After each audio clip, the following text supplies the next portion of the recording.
अस्सलामुअलैकुम dear students. आज हमारा टॉपिक है आर्टिफिशियल रेडियोएक्टिविटी। चैप्टर नंबर 3 में हम पढ़ रहे थे। चैप्टर नंबर 3 में रेडियोएक्टिविटी, जिसमें हमने पढ़ा था नेचुरल रेडियोएक्टिविटी। अब आर्टिफिशियल रेडियोएक्टिविटी या इंड्यूस्ड रेडियोएक्टिविटी हम पढ़ेंगे, जिसको चेडविक्स एक्सपेरिमेंट भी कहा जाता है। इसमें डिस्कवरी ऑफ न्यूट्रॉन हुई थी। डिस्कवरी ऑफ न्यूट्रॉन तो जो है ना, इलेक्ट्रॉन, प्रोटॉन और न्यूट्रॉन फंडामेंटल पार्टिकल्स होते हैं। इनके एक्सपेरिमेंटली प्रूव किया गया। तो आर्टिफिशियल रेडियोएक्टिविटी के दौरान न्यूट्रॉन डिस्कवर हुआ। जेम्स चेडविक साइंटिस्ट ने 1932 में जेम्स चेडविक साइंटिस्ट ने 1932 में न्यूट्रॉन डिस्कवर किया during artificial radioactivity. Artificial radioactivity क्या है? वो केमिकल एलिमेंट जिनका एटॉमिक नंबर 1 से लेकर 82 तक है। They are stable elements. They do not radiate radiations. They do not disintegrate spontaneously. ये एलिमेंट खुद ब खुद नहीं टूटते, इनमें से रेडिएशंस नहीं निकलती। Those chemical elements whose atomic number is greater than 82 are called radioactive elements। वो केमिकल एलिमेंट्स जिनके एटॉमिक नंबर 82 से ज्यादा है वो रेडियोएक्टिव एलिमेंट्स हैं। वो स्पॉन्टेनियसली डिसइंटीग्रेट होते हैं, उनका न्यूक्लियस खुद ब खुद टूटता है और उनके अंदर से अल्फा बीटा गामा रेडिएशंस निकलती हैं। उनमें नेचुरल रेडियोएक्टिविटी होती है। लेकिन वो एलिमेंट जिनका एटॉमिक नंबर 1 से 82 तक है, उन केमिकल एलिमेंटों में आर्टिफिशियल रेडियोएक्टिविटी होती है। इंड्यूस्ड रेडियोएक्टिविटी, हमने दाखिल कराई रेडियोएक्टिविटी। क्या है रेडियोएक्टिविटी? आर्टिफिशियल रेडियोएक्टिविटी की डेफिनेशन क्या है? व्हेन स्टेबल न्यूक्लियस, वो न्यूक्लियस जिसका एटॉमिक नंबर 1 से 82 तक हो, वो न्यूक्लियस स्टेबल होता है, उसमें खुद ब खुद रेडिएशंस नहीं निकलती। When stable nucleus is bombarded with high energetic rays just like a alpha rays. जब एक स्टेबल न्यूक्लियस को हाई एनर्जेटिक रेज जैसे कि अल्फा रेज से गुजारा जाता है, बम्बार्ड किया जाता है, देन न्यूक्लियस बिकम अनस्टेबल। फिर उसका न्यूक्लियस अनस्टेबल हो जाता है। जब स्टेबल न्यूक्लियस में से हाई एनर्जेटिक रेज गुजारी जाती है तो उसका न्यूक्लियस अनस्टेबल हो जाता है।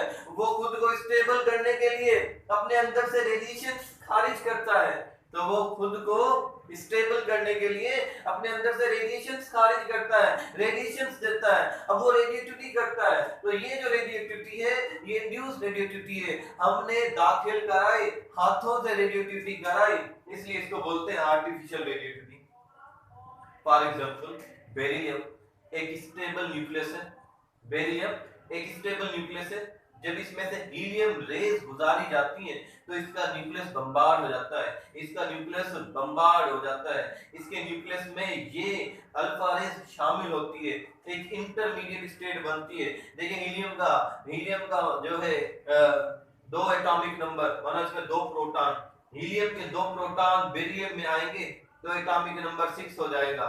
यहाँ मैं 6 को निकालता हूँ और 4 एटॉमिक मास 9 एटॉमिक मास से मिलेगा। 4 + 9 13 हो जाएगा।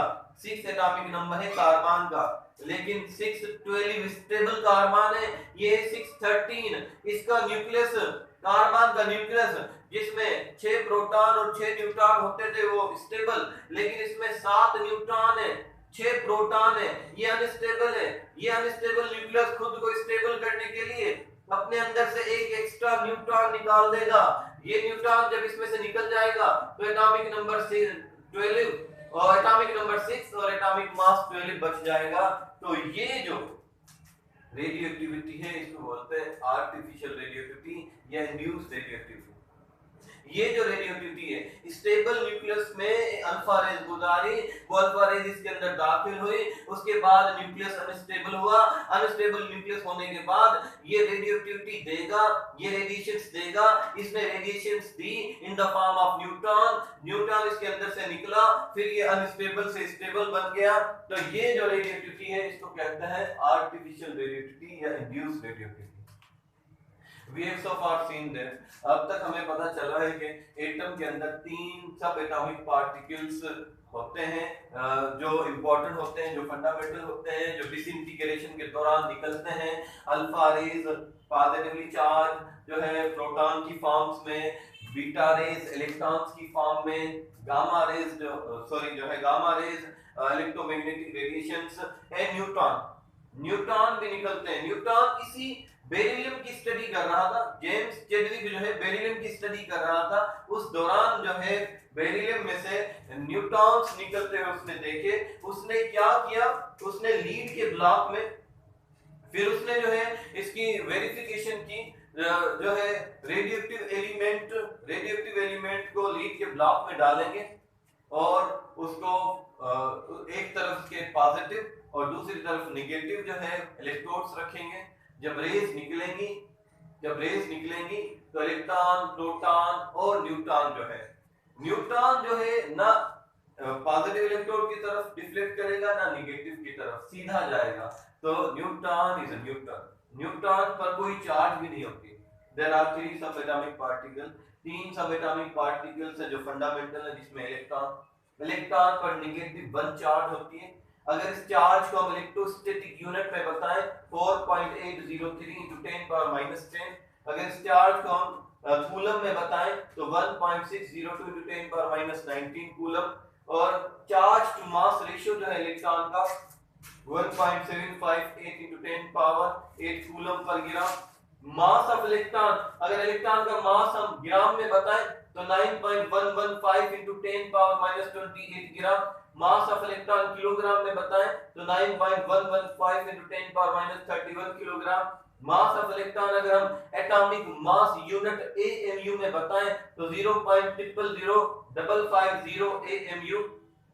Second fundamental particle of atom proton पर चार्ज इलेक्ट्रॉन के बराबर होती है, कूलम में भी इलेक्ट्रोस्टैटिक यूनिट में भी, पर साइन अपोजिट होती है। इलेक्ट्रॉन की चार्ज माइनस में, प्रोटॉन की चार्ज प्लस में।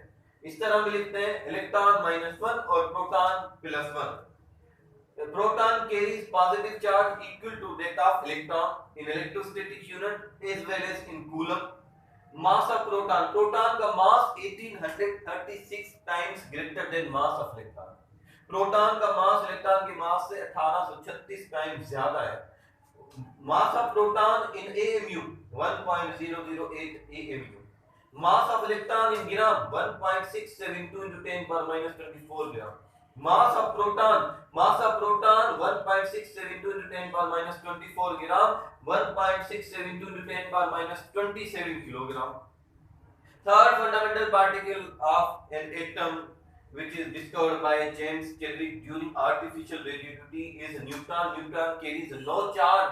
न्यूट्रॉन पर कोई चार्ज नहीं होती। Mass of neutron 1.009 AMU. Mass of neutron is 6 times greater than proton and 1842 times greater than electron. अच्छा, कभी-कभी इनको बोलते हैं mass of proton is approximately equal to mass of neutron. तकरीबन बराबर है, लेकिन अगर एग्जैक्ट पूछा जाए तो न्यूट्रॉन बड़ा होता है प्रोटॉन से। न्यूट्रॉन का मास ज्यादा है प्रोटॉन से। देख लें आप इसमें भी 1.008, 1.009, 1.674, 1.672 into 10⁻24 ग्राम, 1.674 into 10⁻27 किलोग्राम। तो ये प्रॉपर्टीज आपने याद रखनी है, इलेक्ट्रॉन की, प्रोटॉन की, न्यूट्रॉन की। आर्टिफिशियल रेडिएटिविटी क्या होती है, इस दौरान कौन सा एलिमेंट डिस्कवर हुआ, इस दौरान जो एलिमेंट डिस्कवर हुआ किसने किया, आर्टिफिशियल रेडिएटिविटी की डेफिनेशन क्या है, और इसमें जो इंटरमीडिएट स्टेट बनती है उसमें अनस्टेबल न्यूक्लियस होता है, वो अनस्टेबल न्यूक्लियस टूटता है, उसमें से जो है न्यूट्रॉन की जगह और भी, न्यूट्रॉन की जगह प्रोटॉन भी निकल सकते हैं, न्यूट्रॉन की जगह जो है इलेक्ट्रॉन भी निकल सकते हैं और ड्यूटेरियम भी निकल सकता है। आर्टिफिशियल रेडिएटिविटी के दौरान मुख्तलिफ किस्म के पार्टिकल्स निकल सकते हैं। ये तो सिर्फ एक बेरिलियम एलिमेंट है। एल्यूमिनियम की भी आर्टिफिशियल रेडिएटिविटी हो सकती है, सिलिकॉन की भी आर्टिफिशियल रेडिएटिविटी हो सकती है, क्लोरीन की भी आर्टिफिशियल रेडिएटिविटी हो सकती है। उस दौरान मुख्तलिफ किस्म के पार्टिकल्स निकलते हैं। तो इंशाल्लाह नेक्स्ट टॉपिक में हम पढ़ेंगे।